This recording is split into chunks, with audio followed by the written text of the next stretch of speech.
এই দুইটা ড্রেসের লাইভ আজকেই হলো, ভিডিও ছোটোখাটো করে ভিডিও করছি। এই দুটো ড্রেস হচ্ছে charisma branded dress, original charisma branded dress. ওড়না শিফন আর কামিজ সালোয়ার দুইটাই হচ্ছে সুতির।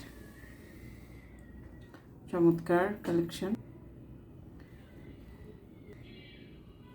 পছন্দ হলে আপনাদের যেটা করতে হবে, লাইভটা দেখে নিতে হবে আগে। অর্ডার প্লেস করার আগে অবশ্যই আপনারা লাইভ দেখে নিতে পারেন, আমাদের ফুল ভিডিও যায়, ফুল ভিডিও দেখে নিতে পারেন। ডিপেন্ডস অন, বাট আপনাদের দেখে নিতে হবে, কারণ আমি এটা আপনাকে যেটা দেখাচ্ছি আমি কিন্তু সেটাই দিব। এখানে কোনো রিটার্ন এক্সচেঞ্জ পলিসি কিন্তু নাই, যেটা দেখাচ্ছি সেটাই দিব। সো কাইন্ডলি দেখে শুনে বুঝে কনফার্ম হয়ে অর্ডারটা প্লেস করতে হবে, ঠিক আছে? ধন্যবাদ। পছন্দ হলে অবশ্যই, অলরেডি কিন্তু ল্যাভেন্ডার কালারটা চলে যাবে আমার কাছে যত মনে হচ্ছে, কোয়ারি আসতেছে ল্যাভেন্ডারের, তো ওইটা হয়তো বা চলে যাবে, ঠিক আছে? ওকে, ধন্যবাদ।